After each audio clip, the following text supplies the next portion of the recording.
दोस्तों आप सभी का स्वागत है हमारे YouTube चैनल के ज्ञान गंगा ओरिजिनल में। दोस्तों आज का मेन टॉपिक है हमारा समास और समास के प्रकार। अगर आप अभी तक हमारे चैनल को सब्सक्राइब नहीं किया है तो जाके सब्सक्राइब कर लें और बेल आइकन प्रेस कर लें, जिससे हमारी नई वीडियो की नोटिफिकेशन आपको तुरंत मिलती रहे, जिससे आपको वीडियो देखने में परेशानी ना हो। तो दोस्तों चलिए चलते हैं अपने मेन टॉपिक पे, समास। दो या दो से अधिक शब्दों को आपस में मिलने से जो नया शब्द बनता है उसे समास कहते हैं। जैसे राम प्लस राज्य इजकल टू राम राज्य। जैसे अगर वो भी आपको समझ में नहीं आ रहा होगा तो देखिए, तो यहाँ पे लिखे हैं रा प्लस म इजकल टू राम। तो दो या दो से अधिक शब्दों को आपस में मिलने से जो नया शब्द, मतलब देखिए दोस्तों, एक शब्द ये एक शब्द ये, दो शब्दों के मेल से एक नया शब्द उत्पन्न हुआ है। जिसे रा प्लस म जोड़ा हूँ मैं तो राम शब्द उत्पन्न हुआ है। तो वही कह रहा है दोस्तों, दो या दो से अधिक शब्दों को आपस में मिलने से जो नया शब्द बनता है उसे समास कहते हैं। जैसे रा प्लस म इजकल टू राम। फिर दोस्तों राम प्लस राज्य मतलब राम राज्य। और समास के प्रकार दोस्तों, मुख्य रूप से समास के 6 प्रकार होते हैं। तो वही पढ़ने वाले हैं दोस्तों कि समास के प्रकार कितने होते हैं और समास। अब आपको समझ में आ गया होगा कि समास किसे कहते हैं। दोस्तों पहला होता है द्वंद्व समास। जिस समास में पद प्रधान प्रथम पद व द्वितीय पद दोनों प्रधान होते हैं उसे द्वंद्व समास कहते हैं। कहने का मतलब है दोस्तों कि प्रथम पद व द्वितीय पद दोनों पद प्रधान हों। जैसे में कहने का मतलब है दोस्तों, देखिए यहाँ हो गया मार, यहाँ हो गया पीट। तो दोस्तों कहने का मतलब है कि जिस समास में प्रथम पद व द्वितीय पद दोनों पद जो जो दोनों पद होते हैं वो दोनों प्रधान हों उसे द्वंद्व समास कहते हैं। जैसे मान लीजिए यहाँ लिखा गया है मारपीट, तो यहाँ माता पिता लिखा गया है दिन रात। तो कहने का मतलब है दिन होगा तो रात भी होगी, माता है तो पिता भी होंगे। तो वैसे ही है कि दिन रात, माता पिता, मारपीट, और चाहें तो आप और कुछ भी लिख सकते हैं। जैसे मेरे को उदाहरण याद नहीं आ रहा है। जैसे मैं आप समझ लें यहाँ पे मारपीट, जैसे कि माता पिता, दिन रात। तो द्वंद्व समास किसे कहते हैं? जिस समास में प्रथम व द्वितीय पद दोनों प्रधान हों। जैसे में माता पिता में माता और पिता दोनों पद प्रधान हैं, इसीलिए ये दे रहा है कि द्वंद्व समास कहते हैं। जिस समास में प्रथम पद व द्वितीय पद दोनों पद दोनों जो होते हैं, ये प्रथम पद है आपका, ये प्रथम पद है और ये आपका द्वितीय पद है, दोनों पद प्रधान हैं उसे ही द्वंद्व समास कहते हैं। जिस समास में प्रथम व द्वितीय पद दोनों पद प्रधान हों उसे द्वंद्व समास कहते हैं। जैसे में मारपीट, माता पिता, दिन रात। दोस्तों अब है द्विगु समास। जिस समास का पहला शब्द संख्या को बताता है उसे द्विगु समास कहते हैं। जैसे पंच पात्र, त्रिभुवन, त्रिदेव, चतुर्भुज।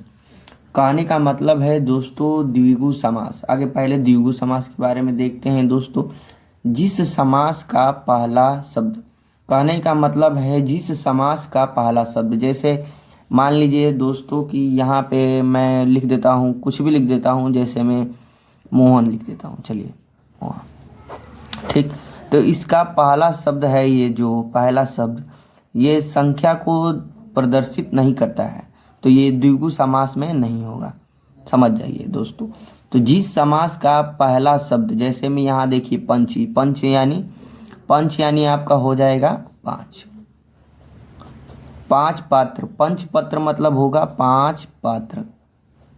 दोस्तों दिख नहीं रहा है, चलिए कोई बात नहीं। त्रिभुवन मतलब मतलब 3 भुवन, त्रिभुवन मतलब 3 भवन। त्रिदेव मतलब आप समझ जाएंगे दोस्तों कि जैसे हम लोग में होता है त्रिदेव, जैसे कि ब्रह्मा विष्णु महेश। तो त्रिदेव मतलब होता है त्रि मतलब होता है 3, देव मतलब होता है देव। त्रिदेव मतलब तीन देव। तो ये जो है संख्या को प्रदर्शित कर रहा है। ये जो इनका प्रथम पद है, जैसे पंच है, त्रि है, फिर त्रि है, फिर चतुर्भुज मतलब जिसके चार भुजाएं हों उसे चतुर्भुज कहते हैं।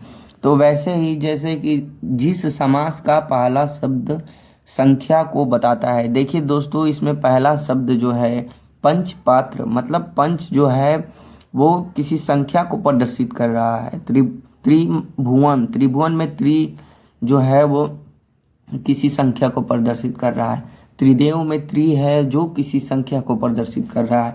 चतुर्भुज में है चतुर्भुज मतलब चार भुजा, तो ये भी संख्या को प्रदर्शित कर रहा है। तो वैसे ही द्विगु समास, जिस समास का पहला शब्द संख्या को बताता है उसे द्विगु समास कहते हैं। अब आपको समझ में आ गया होगा दोस्तों कि द्विगु समास किसे कहते हैं।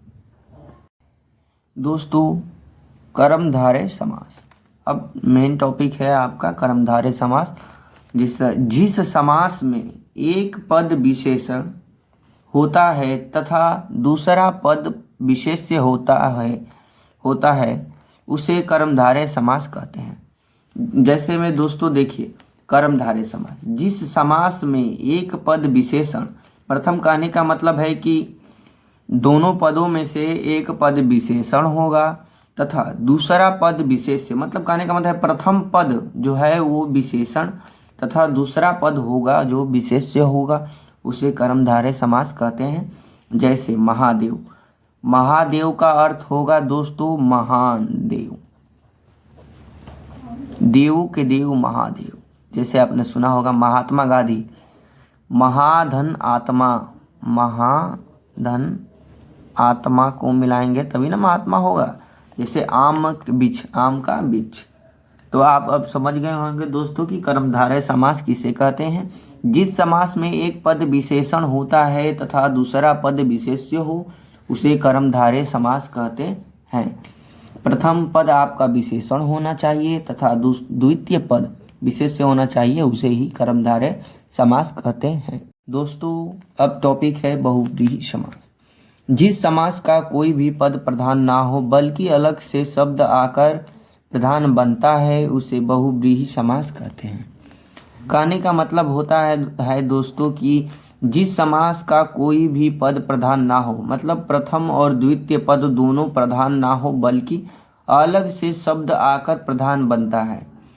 कहने का मतलब है दोस्तों कि जो शब्द होते हैं उनका प्रथम पद और द्वितीय पद दोनों प्रधान ना हो बल्कि अलग से शब्द आकर प्रधान बनता है, उसे बहुव्रीहि समास कहते हैं। जैसे में दोस्तों दशानन, लंबोदर, पंकज।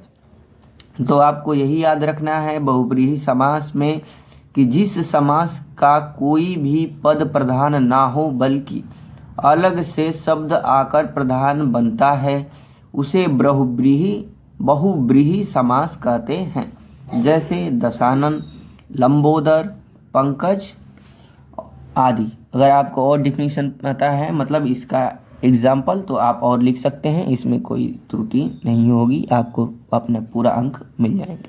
दोस्तों अब नेक्स्ट टॉपिक है आपका अव्ययी भाव समास। जिस समास का पहला पद अव्यय हो उसे अव्ययी भाव समास कहते हैं। जैसे यथाशक्ति, प्रतिदिन। हाँ दोस्तों एक शब्द लिखना मैं भूल गया हूँ, इसके प्रथम जैसे में शुरुआत में होता है यथा, प्रति और भी होते हैं, मुझे याद नहीं आ रहा है अभी फ़िलहाल। तो मतलब इस जो समास होता है अव्ययी भाव समास, जिस समास का पहला शब्द अव्यय हो उसे अव्ययी भाव समास कहते हैं। जैसे यथाशक्ति, प्रतिदिन। कहने का मतलब है दोस्तों कि जब अव्ययी भाव समास होगा तो उसमें यथा, प्रति और भी एक आध दो शब्द होते हैं जो पहले जुड़े होते हैं, तो आप देखकर भी उसे बता सकते हैं कि वो अव्ययी भाव समास होगा। तो आप अव्ययी भाव समास का डिफिनीशन लिखना है कि जिस समास का पहला शब्द अव्यय हो उसे अव्ययी भाव समास कहते हैं। जैसे यथाशक्ति, प्रतिदिन आदि। अगर आपको और डिफिनीशन मालूम है तो और आप लिख सकते हैं। अव्ययी भाव समास, जिस समास का पहला शब्द अव्यय हो उसे अव्ययी भाव समास कहते हैं। तो दोस्तों अब नेक्स्ट है जो लास्ट बचा हुआ है तत्पुरुष समास। जिस समास का अंतिम पद प्रधान हो उसे तत्पुरुष समास कहते हैं। दोस्तों कहने का मतलब है जिस समास का अंतिम पद प्रधान हो, जैसे लास्ट वाला पद प्रधान हो उसे तत्पुरुष समास कहते हैं। नोट में देख लीजिए, इसमें का, के, की, से, में, पे, पर के लिए मतलब ये है होता है। जैसे राजपुत्र, आप देखिए दोस्तों ये दिया है जैसे राजपुत्र, तो इसमें बता रहा है कि जिस समास का अंतिम पद प्रधान हो। जैसे आपको ये दिया है राजपुत्र, तो आपको इसको कैसे लिखेंगे, इसको लिखेंगे राजा का पुत्र, तो इसका अंतिम पद प्रधान होता है। तो जैसे में आप समझ लीजिए राजपुत्र लिखा है तो इसको आप राजा का पुत्र लिखेंगे, तो राजा का पुत्र होगा तो पुत्र ही न प्रधान होगा। तो यही कह रहा है कि जिस समास का अंतिम पद प्रधान हो, जैसे अब है राजा का पुत्र, या राजपुत्र को आप लिखेंगे राजा का पुत्र, तो इसमें प्रधान क्या है, राजा का पुत्र, यानी किसका पुत्र, राजा का पुत्र। तो इसमें मेन बात है जो पुत्र की हो रही है, तो इसीलिए कह रहा है कि जिस समास का अंतिम पद प्रधान हो उसे तत्पुरुष समास कहते हैं। जैसे में हो गया दानवीर, स्वर्गवास। अगर आपको हमारी यह वीडियो अच्छी लगती है तो आप हमारे चैनल को सब्सक्राइब करें, लाइक करें, शेयर करें। धन्यवाद। जय श्री राम।